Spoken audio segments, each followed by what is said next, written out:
France நாட்டின் Paris நகரில் துவங்கியுள்ள Olympic போட்டிகளில் பங்கேற்கும் இந்திய வீரர் வீராங்கனைகளுக்கு அதிமுக பொதுச்செயலாளர் எடப்பாடி கே பழனிசாமி வாழ்த்து. ஒலிம்பிக் போட்டிகளில் பங்கேற்கும் தமிழ்நாட்டைச் சேர்ந்த வீரர் வீராங்கனைகளுக்கும் அதிமுக பொதுச்செயலாளர் வாழ்த்து.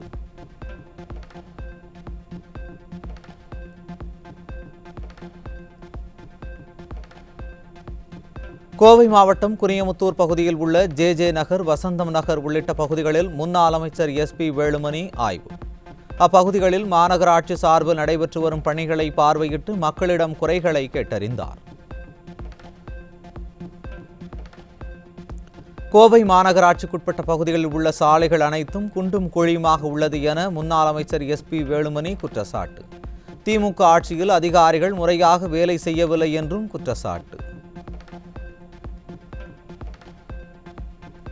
இப்படி பார்த்தீங்கன்னா முழுமையாக அனைத்து சாலைகளும் இன்றைக்கு பாதாள சாக்கடை திட்டம் அந்த வேலை செய்யறேன்னு சொல்லி போட்டு ஒரு முறையெல்லாம் செய்த காரணத்தினால் இன்றைக்கு அனைத்து சாலைகளும் பழுதடைந்திருக்கிறது.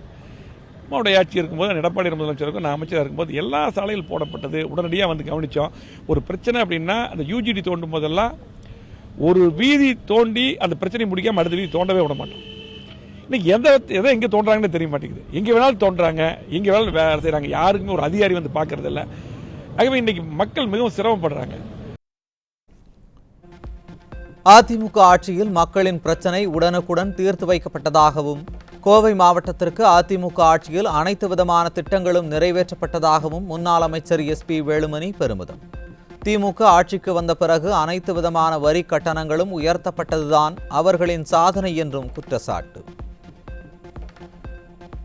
இருக்கும்போது அம்மா இருக்கும்போதோ எடப்பாடி முதலமைச்சராக இருக்கும்போது நான் அமைச்சராக இருக்கும்போது மிகப்பெரிய வளர்ச்சி கொடுத்துருக்கோம். இன்றைக்கி இங்கே இருக்கக்கூடிய பாலங்கள், சாலைகள், கூட்டு குடிநீர் திட்டம், ஸ்மார்ட் சிட்டி திட்டம், குறிச்சிக்குளம்லாம் சேரம்பு கடைசியாக குறிச்சிக்குளம் சேர்த்து ஸ்மார்ட் சிட்டியில் ரெடி பண்ணோம்.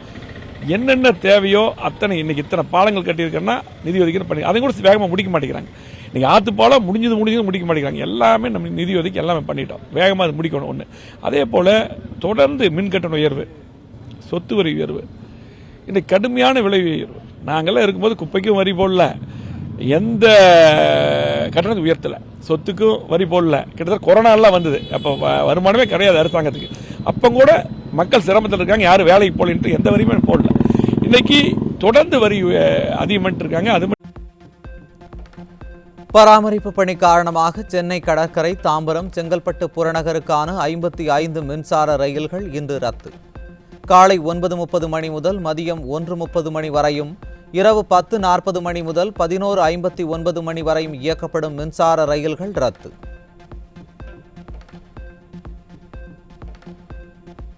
சென்னை கடற்கரை, செங்கல்பட்டு இடையேயான புறநகர் ரயில் சேவை நிறுத்தப்படுவதாக முன்னரே அறிவிக்கப்பட்ட நிலையில் போதிய அளவில் பேருந்துகள் இயக்கவில்லை என்று பொதுமக்கள் குற்றச்சாட்டு.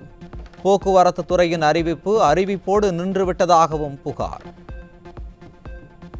ஆனால் எக்ஸ்ட்ரா பஸ் ஒன்றும் இதில் ஃப்ரீ பஸ்னாலும் சரி வரதில்லை சார். எல்லாம் இப்போ என்ன பண்ணால் டீலக்ஸில் விட்றாங்க. நாங்கள் 35 ரூபா 40 ரூபாய்க்கு வர முடியுமா? நாங்கள் வாங்க சமயமே கம்மி தான். பஸ் கம்மியாக தான் இருக்குது, அந்த அளவுலாம் கிடையாது. ஆனால் இவங்க சொல்கிறாங்க பஸ் அதிகமாக இருக்குன்ட்டு, அந்த அளவு கிடையாது. எண்ணூர் சதுப்பு நிலப்பகுதியில் கொட்டப்பட்டுள்ள கழிவுகளை 2 வாரங்களுக்குள் அகற்ற வேண்டும் என தேசிய பசுமை தீர்ப்பாயம் உத்தரவு. தமிழ்நாடு மாநில கடலோர மண்டல மேலாண்மை ஆணையம் மற்றும் திருவள்ளூர் மாவட்ட நிர்வாகம் அறிக்கை அளித்திடவும் அறிவுறுத்தல். தாம்பரம் மாநகராட்சி முன்னாள் ஆணையாளரும் தற்போதைய கன்னியாகுமரி மாவட்ட ஆட்சியராக உள்ள அழகு மீனா கையெழுத்தை போலியாக போட்டு அடுக்குமாடி குடியிருப்புகளை விற்றது கண்டுபிடிப்பு. தனியார் நிறுவனம் மீது AK பில்டர்ஸ் நிறுவனம் மற்றும் உரிமையாளர் மீது சேலையூர் காவல் நிலையத்தில் புகார் அளிப்பு.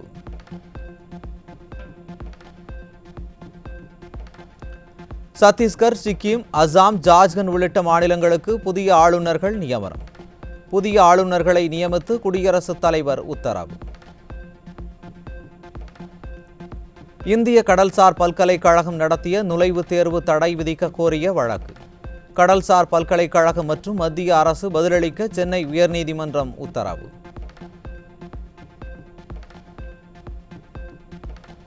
(2013) ஆண்டில் அமெரிக்க டாலருக்கு நிகரான இந்திய ரூபாய் மதிப்பு 58 இருந்த நிலையில் மதிப்பை குறைத்து காட்டுவதாக 2014 ஆண்டில் சூளுரைத்த பாஜக. 10 ஆண்டு பாஜக ஆட்சியில் அமெரிக்க டாலருக்கு நிகரான இந்திய ரூபாய் மதிப்பை 83 ரூபாய் 73 காசுகளாக உயர வைத்துள்ள அவலம்.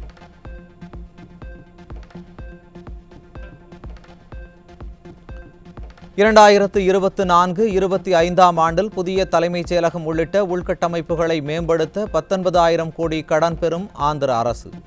வேலைவாய்ப்பு, உள்கட்டமைப்பு வளர்ச்சி என எவ்வித திட்டமிடலும் இல்லாமல் அறிவித்த வெற்று வாக்குறுதிகளையும் நிறைவேற்றாமல் 1,55,584 கோடி கடன் பெற திட்டமிடும் நிர்வாக திறனற்ற விடியா திமுக அரசு.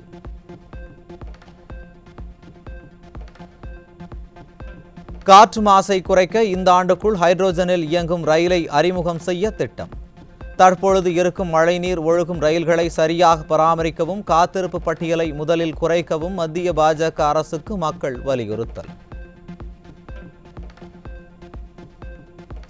விடியா திமுக ஆட்சியில் மதுரை தேர்வு மையம் ஒன்றில் நடைபெற்ற 12ஆம் வகுப்பு பொதுத் தேர்வில் முறைகேடு நடைபெற்றது அம்பலம். விடைத்தாள்களை மாற்றியதற்காக அரசு ஊழியர்கள் 4 பேர் உள்ளிட்ட 9 பேரை சிபிசிஐடி போலீசார் கைது செய்து விசாரணை.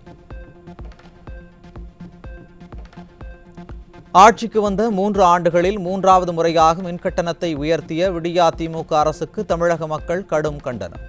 விடியா திமுக அரசு மின்கட்டணத்தை உயர்த்தி மிகுந்த மன உளைச்சலுக்கு ஆளாக்கியுள்ளதாக மக்கள் வேதனை.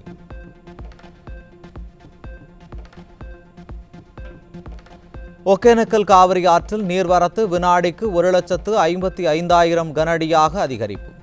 நீர்வரத்து தொடர்ந்து அதிகரித்து காணப்படுவதால் கரையோர மக்களுக்கு வெள்ள அபாய எச்சரிக்கை.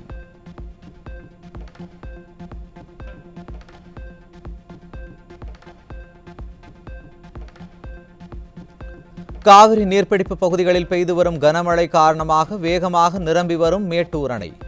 காவிரி கரையோர மக்கள் பாதுகாப்பாக இருக்கும்படி ஒலிபெருக்கி மூலம் பொதுமக்களுக்கு வெள்ள அபாய எச்சரிக்கை.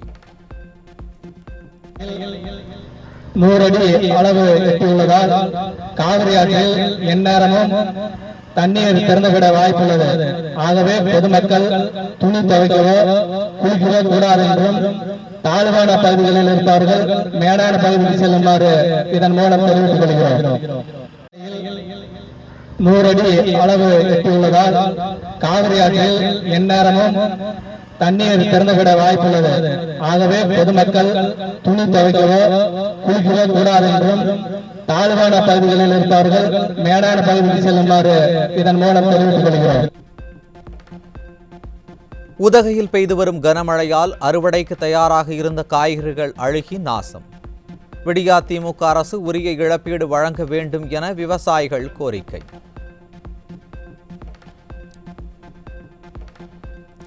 சூளகிரி அருகே மினி பேருந்தின் டயரில் சிக்கி 3 வயது சிறுவன் உடல் நசுங்கி உயிரிழந்த பரிதாபம். மினி பேருந்தை கிராம மக்கள் அடித்து நொறுக்கியதால் பரபரப்பு.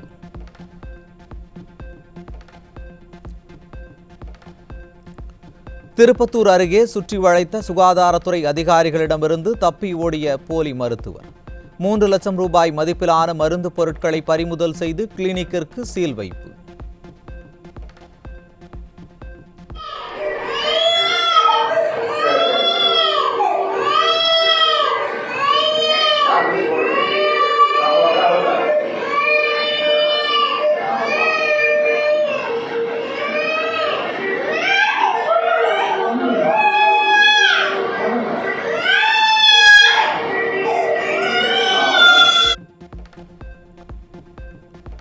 ஓட்டப்பிடாரம் அருகே வெறிநாய் கடித்து படுகாயமுற்ற 11 பேருக்கு மருத்துவமனையில் சிகிச்சை.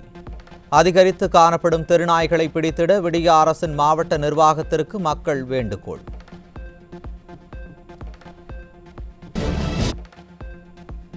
மாங்காடு அருகே வீட்டில் பதுக்கி வைத்திருந்த 200 கிலோ குட்கா மற்றும் 2 லட்சம் ரூபாய் பறிமுதல். விடியா ஆட்சியில் அனைத்து பகுதிகளிலும் ஊடுருவியுள்ள குட்கா பொருட்களை கட்டுப்படுத்த முடியாமல் திணறும் காவல்துறை. தூத்துக்குடி மாவட்டம் கோவில்பட்டியில் வீட்டில் பதுக்கி வைக்கப்பட்டிருந்த 1,12,000 மதிப்பிலான குட்கா பொருட்கள் பறிமுதல். போதைப் பொருட்களை கட்டுப்படுத்த முடியாமல் திணறி வரும் விடியா திமுக அரசு. திண்டுக்கல் மாவட்டம் கொடைக்கானலில் அனுமதியின்றி செயல்பட்டு வந்த விடுதிகளில் இருந்து கஞ்சா பொட்டலங்கள் மற்றும் போதை காளான்கள் பறிமுதல். விடியா திமுக ஆட்சியில் போதை புழக்கம் சர்வசாதாரணமாக நடைபெறுவதாக மக்கள் குற்றச்சாட்டு. சென்னை திருவல்லிக்கேணியில் உள்ள கடைகளில் பான் மசாலா உட்பட தடை செய்யப்பட்ட போதைப் பொருட்கள் பறிமுதல். விடியா திமுக அரசு போதைப் பொருட்களின் கூடாரமாக தமிழகம் மாறிவிட்டதாக குற்றச்சாட்டு. சென்னையில் மெட்ரோ ரயிலில் கஞ்சா புகைத்த இளைஞரை கைது செய்து மாவுக்கட்டு போட்ட விடியா போலீசார். திறனற்ற திமுக ஆட்சியில் அனைத்து பகுதிகளும் கஞ்சா புழக்கம் அதிகரித்துள்ளதாக மக்கள் குற்றச்சாட்டு. புதுக்கோட்டை மாவட்டம் கரம்பக்குடியில் கஞ்சா விற்பனையில் ஈடுபட்ட சிறுவன் உள்ளிட்ட 2 சிக்கினர். விடிய ஆட்சியில் அதிகரித்து வரும் கஞ்சா புழக்கத்தை கட்டுப்படுத்த முடியாமல் போலீசார் திணறல். விருதுநகர் மாவட்டம் ஸ்ரீவில்லிபுத்தூர் அருகே அரசு பேருந்து நடத்துனர் தடை செய்யப்பட்ட குட்கா புகையிலையை உபயோகிக்கும் வீடியோ வெளியாகியுள்ளது. சட்டமன்றத்திற்கு குட்கா கொண்டு வந்து அத்துமீறிய விடியா திமுக ஆட்சியாளர்கள் போதை புழக்கத்தை தடுக்க முடியாமல் திணறுவது ஏன் என பொதுமக்கள் கேள்வி.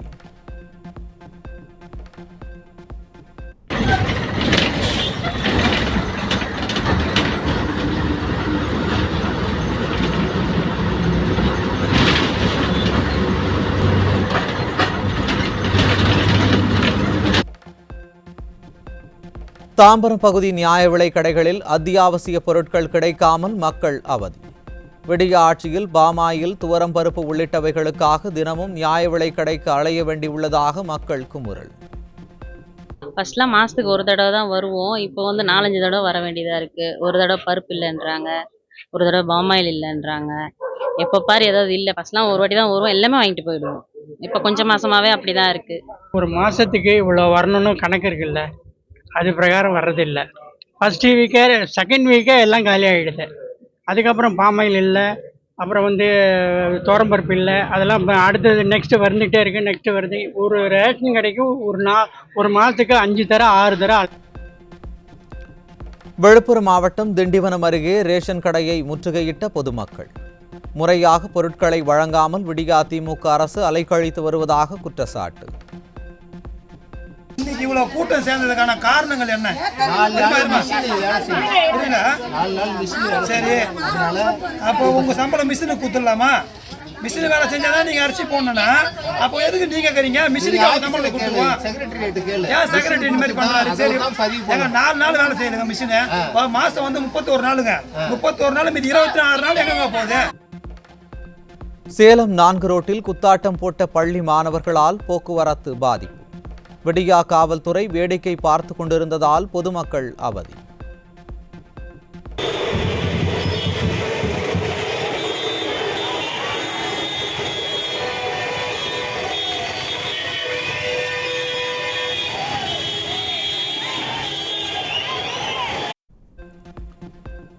நீலகிரி மாவட்டம் குன்னூர் அருகே 3,25,00,000 ரூபாய் மதிப்பீட்டில் அமைக்கப்பட்ட தார் சாலை ஆக்கிரமிப்பு. தனியார் எஸ்டேட் நிர்வாகம் மீது நடவடிக்கை எடுக்காமல் பேரூராட்சி நிர்வாகம் வேடிக்கை பார்ப்பதாக குற்றச்சாட்டு.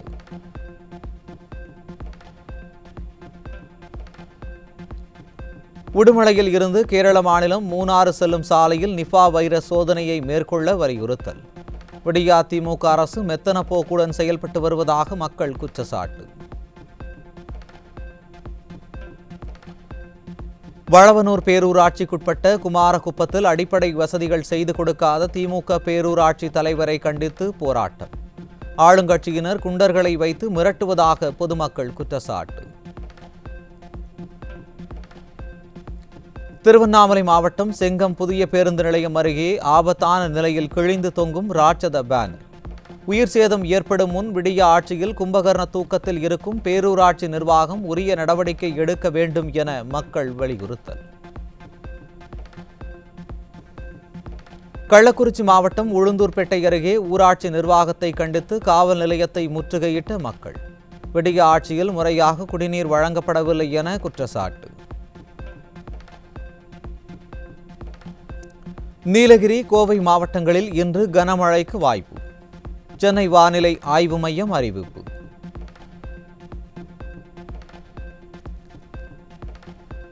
திருப்பூர் மாவட்டம் தாராபுரத்தில் பள்ளி மாணவிக்கு பாலியல் தொல்லை கொடுத்த பால்வண்டி ஓட்டுநர் போக்சோ சட்டத்தில் கைது. விடிய ஆட்சியில் பள்ளி சிறுமிகளுக்கு பாதுகாப்பு இல்லா அவலம். தருமபுரி அருகே 5 வயது சிறுமியை அடித்து துன்புறுத்தி சூடு போட்ட கொடூரன் போக்சோ சட்டத்தின் கீழ் சிக்கினார். நிதி ஆயோக் கூட்டத்தில் இருந்து வெளிநடப்பு செய்து எதிர்ப்பை பதிவு செய்த மேற்கு வங்க முதல்வர் மம்தா வீட்டில் இருந்தபடி விளம்பரத்திற்காக வெற்று அறிக்கையின் வாயிலாக கண்டனங்களை பதிவு செய்யும் தமிழகத்தின் பொம்மை முதல்வர். பாரிஸ் ஒலிம்பிக்ஸில் 10 மீட்டர் துப்பாக்கி சுடுதல் பிரிவில் இந்திய கலப்பு இரட்டையர் அணிக்கு ஏமாற்றம். தமிழ்நாட்டைச் சேர்ந்த இளவேனில் வாலறிவன் சந்தீப் சிங் இணையும் ரமிதா பபுதா அர்ஜுன் இணையும் தகுதி சுற்றிலேயே வெளியேறினர். செட்டிநாடு குழுமத்தின் 298 கோடியே 21 லட்சம் ரூபாய் மதிப்பிலான அசையும் மற்றும் அசையா சொத்துக்கள் முடக்கம். சட்டவிரோத பணப்பரிமாற்ற வழக்கில் அமலாக்கத்துறை அதிரடி நடவடிக்கை. உத்தரப்பிரதேச மாநிலத்தில் பள்ளி மாணவர்களை ஏற்றி சென்ற பிக்கப் வேன் கட்டுப்பாட்டை இழந்து கவிழ்ந்து விபத்து. காயமுற்ற மாணவர்களுக்கு மருத்துவமனையில் தீவிர சிகிச்சை.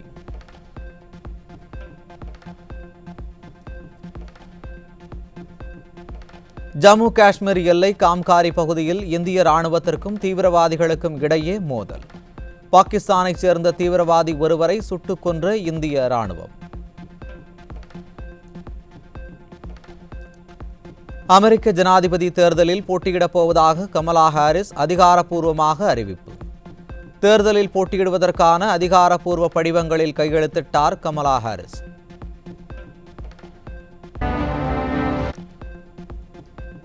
பாரிஸ் ஒலிம்பிக்கில் தொடர் வெற்றிகளை குவித்து வரும் இந்தியா. பெண்களுக்கான பாண்டம் வெயிட் குத்துச்சண்டை போட்டியில் 5-0 என்ற கணக்கில் வியட்நாம் வீராங்கனையை வீழ்த்தி 16வது சுற்றுக்கு முன்னேறினார் இந்திய வீரர் பிரீத்தி பவார்.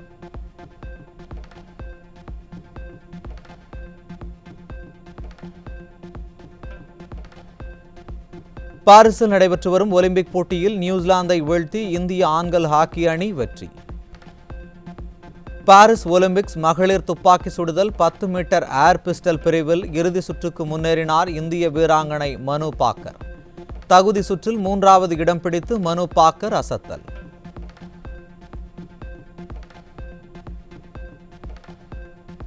ஒலிம்பிக்ஸ் ஆடவர் துப்பாக்கி சுடுதல் 10 மீட்டர் ஏர் பிஸ்டல் பிரிவில் இறுதி சுற்றுக்கு தகுதி பெறும் வாய்ப்பை நூலிலையில் நழுவவிட்ட இந்திய வீரர் சரஜோத் சிங் இறுதி சுற்றுக்கு தகுதி பெறும் 8வது வீரரை விட 1 புள்ளி பின்தங்கி 9வது இடம் பிடித்து ஏமாற்றம்.